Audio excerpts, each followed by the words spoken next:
gitu sih, nggak sampai 2 Masih, ribuan. tapi nggak kayak Cigril. Iya. Jara, lo kenapa sih dari tadi mukanya kusut banget?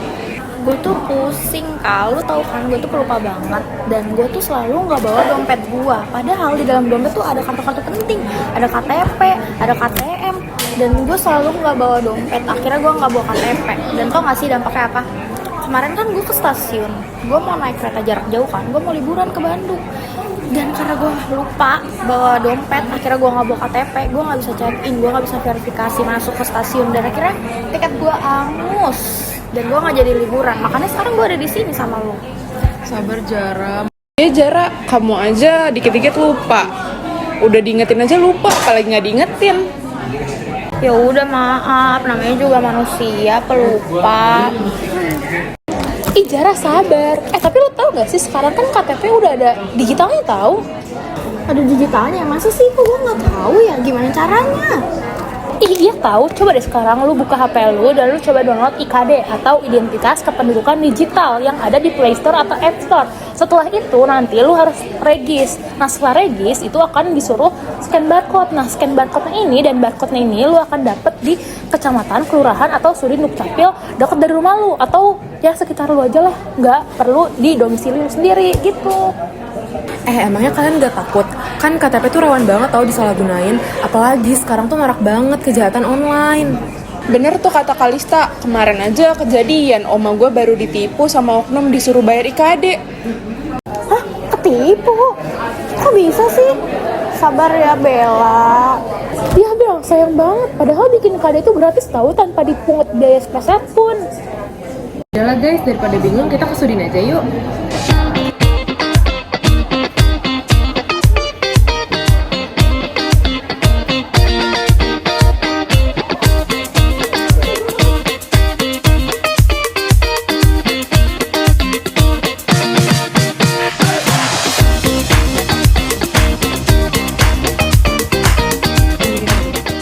Perkenalkan, nama saya Devi Triska Kustiana. Saya di sini selaku Kasih Pelayanan Pendaftaran Penduduk Sudin Dukcapil Jakarta Selatan. Dan mohon izin di samping saya ada Ibu Ivon selaku Kasubag TU Sudin Dukcapil Jakarta Selatan. Oke. Untuk bagian-bagian yang ada di Sudin Dukcapil Jakarta Selatan ini terdiri dari ada 4. Yang pertama ada Subag TU. Yang kedua ada Kasih Pelayanan Pendaftaran Penduduk. Yang ketiga ada seksi pelayanan pencatatan sipil, dan yang terakhir ada seksi data dan informasi. Untuk IKD sendiri, jadi IKD ini merupakan inovasi dari Dirjen Dukcapil Kementerian Dalam Negeri. Ini adalah bentuk versi digital dari KTP. Jadi KTP digital ini tersimpan di dalam smartphone. Karena sekarang ini kan banyak warga itu yang memiliki handphone ya semuanya. Jadi ini untuk memudahkan juga dan untuk mengurangi penggunaan belangko KTPL juga. Di dalam IKD ini tidak hanya tersedia KTP-nya saja, tapi warga juga bisa melakukan permohonan pelayanan melalui aplikasi ini. Dan untuk saat ini, untuk kartu keluarga ataupun akte kelahiran dan kematian itu sudah menggunakan barcode.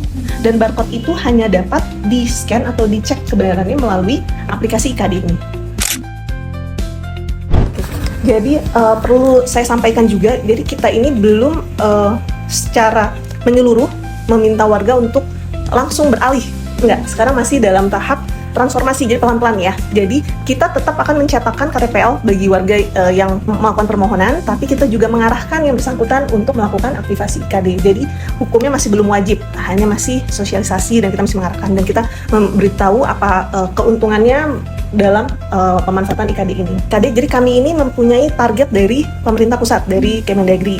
Target untuk seluruh Indonesia. Targetnya adalah 30% dari wajib KTPL. Nah, itu di tahun 2025 lalu. Nah, tadi saya barusan menarik data, dan untuk wilayah Jakarta Selatan sendiri, untuk cakupan aktivasi IKD-nya sudah mencapai 35,32%, sudah lebih dari target. Tapi memang untuk wilayah lain atau daerah yang kayak di Kalimantan, di Papua, itu memang untuk mencapai target ini tentu susah.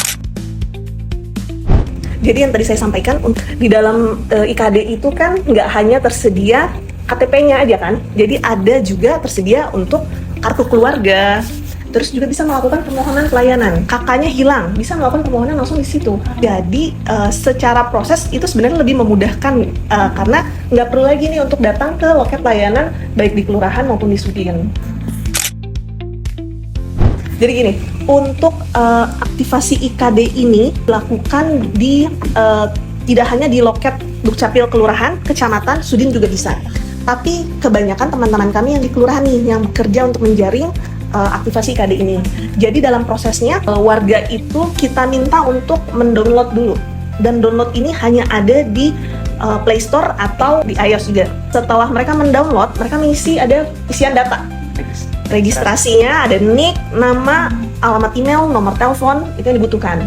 Karena nanti passwordnya itu dikirim melalui email. Jadi harus dipastikan emailnya nggak salah nih untuk damping inputannya. Setelah mereka mengisi isian formulir tadi, itu akan langsung verifikasi foto. Setelah melakukan foto, akan diminta scan barcode. Nah, scan barcode ini hanya bisa dilakukan di depan petugas kita. Karena itu terhubung langsung ke sistem kami, SIAP. Sistem Informasi Administrasi Kependudukan. Setelah di barcode-nya kita scan, baru nanti warga akan mendapatkan tadi aktivasi awalnya atau password awal melalui email masing-masing. Nah, biasanya kami membantu untuk proses sampai dengan aktivasi, memastikan yang bersangkutan bisa masuk dulu. Karena kebanyakan kalau kita tinggal sampai proses itu, warganya nggak tahu harus melakukan proses aktivasi, harus bagaimana. Jadi biasanya teman-teman kami di kelurahan itu melakukan kegiatan jemput bola di kelurahan, di RT, di RPTRA itu biasanya. Setelah itu biasanya kita mengarahkan warga untuk mengganti password. Takutnya mereka kan, karena passwordnya kan random ya angkanya, susah diingat. Dan untuk setiap membuka atau melakukan permohonan, membuka KTP, mereka memerlukan password tadi. Jadi untuk keamanan juga, itu kan lebih kayak kita pakai mobile banking. Setiap melakukan permohonan atau buka apapun selalu diminta password. Dan yang sering kali terjadi ini saat ini kan banyak penipuan ya, marak tuh penipuan IKD. Karena mereka melalui WhatsApp mereka bilang tolong saya kirim link download gini. Nah, itu yang berbahaya karena sebenarnya untuk aktivasi IKD itu hanya ada di Play Store sama App Store. Sedangkan warga itu kebanyakan yang terkena penipuan ini yaitu karena mereka benar-benar ikutin mencet linknya ini. Awalnya antusias nih, karena ini kan hal yang baru. Tapi sempat terjadi penurunan ketika maraknya tadi penipuan tadi. Sebelum ini saya kan tugas di sektor Pesanggerahan, Kecamatan Pesanggerahan. Waktu saya di sana, saya sempat sampai dipanggil sama Pak Camat karena laporan pengaduan penipuan itu di Polsek Pesanggerahan itu antrian banyak sekali. Karena itu tadi, kami padahal juga sudah terus melakukan sosialisasi bahwa untuk aktivasi IKD kita sebagai petugas itu nggak pernah menghubungi warga secara langsung. Jadi biasanya itu yang kena penipuan itu yang dihubungi by phone, by WA. Nah, yang biasanya kena itu adalah yang waktu kita jemput bola dia nggak ada, terus dia bilang, oh Pak kami bantu di sini saat ini, ada hipnotis juga kali ya. Benar-benar ngikutin apa yang disuruh sampai akhirnya dia nggak bisa mengendalikan handphonenya lagi, tiba-tiba nge-hang dan saldo tabungannya itu benar-benar atas. Jadi biasanya itu Mbak, dia ngirim dulu, kayak tadi Bu Devi ngomong, setelah itu nanti dia ngarahkan ke temennya untuk video call. Pada saat itulah kita kayak hipnotis. Saya juga minta bantuan teman-teman nih, karena di sini kan sekalian nih terkait IKD, minta tolong ingetan lagi nih teman-temannya. Jadi kalau ada petugas yang mengaku petugas, bilang mau bantu untuk aktivasi IKD, tolong langsung ditutup, blokir nomornya, karena kami tidak ada menghubungi satu persatu warga, itu enggak. Kami itu pasti koordinasi dengan RT RW karena di kelurahan itu satpol kami di kelurahan kecamatan juga itu pasti koordinasi ke RT RW untuk melakukan jemput bola. Jadi nggak satu persatu kita hubungin, itu enggak. Itu jadi saya mengingatkan juga teman-teman buat hati-hati. Tapi pasti lebih inilah melek teknologi, pasti lebih jago. Kalau di kami untuk yang di sektor di kecamatan maupun kelurahan itu memang pegawai dari Dukcapil. Jadi memang mereka pun apabila ada kegiatan jemput bola ataupun ada permasalahan admin Dukcapil pasti koordinasi dengan kami, baik by phone maupun datang langsung kemari. Gitu juga dalam mengirim warga, misalnya ada permasalahan yang tidak bisa diselesaikan di tingkat kelurahan maupun kecamatan, mereka pasti akan koordinasi untuk kirim ke Sudin. Nah, koordinasi itu mereka bisa menyerahkan nota dinas. Jadi nota dinas untuk sinergi, permasalahannya apa dijelaskan oleh petugas kami, karena kadang-kadang itu warga di kelurahan bilangnya A, di kecamatan bilangnya B, di Sudin bilangnya Z.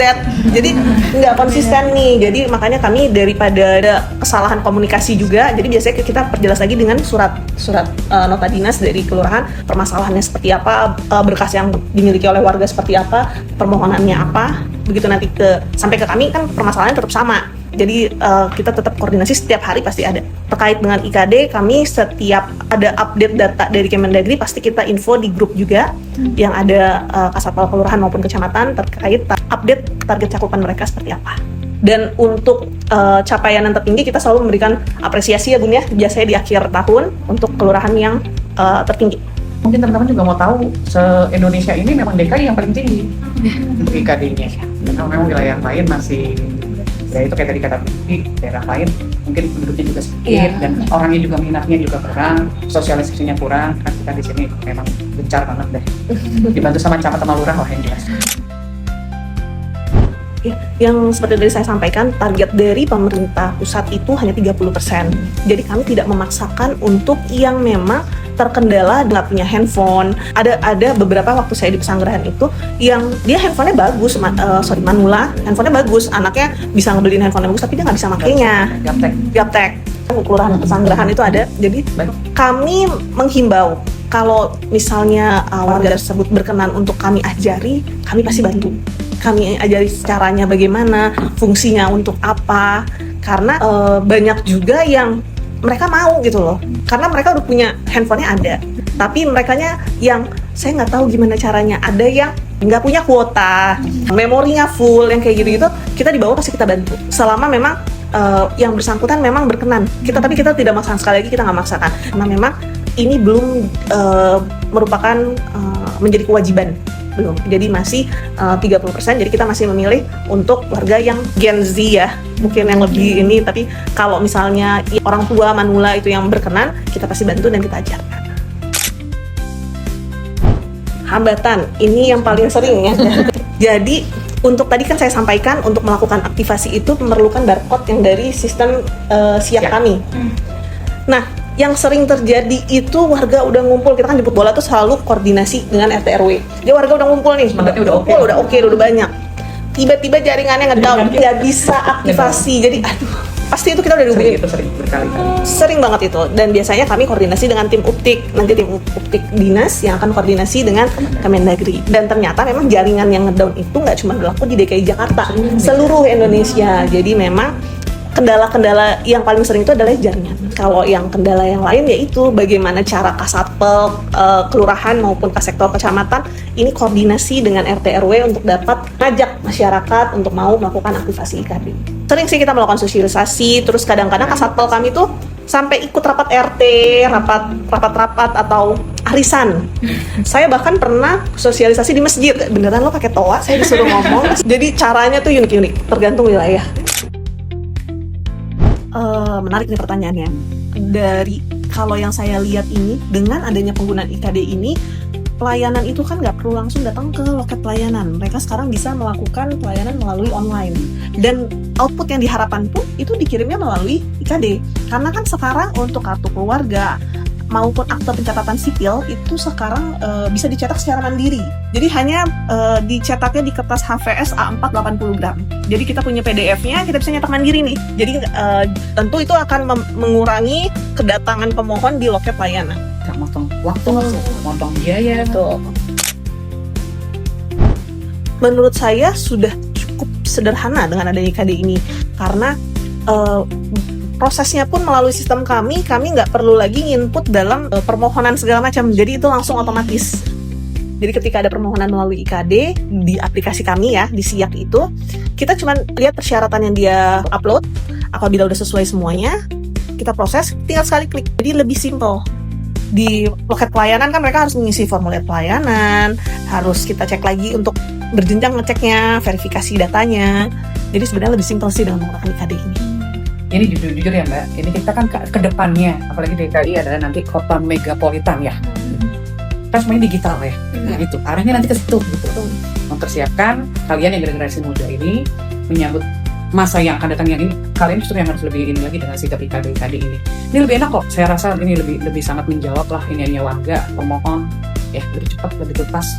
Kalau misalnya di IKD ini ada apabila ada anak usia 16 tahun ke bawah, jadi di biodata itu tinggal difoto, nanti akan tersimpan di sistem kami. Jadi untuk kartu identitas anaknya bisa langsung kami cetak dengan ada foto.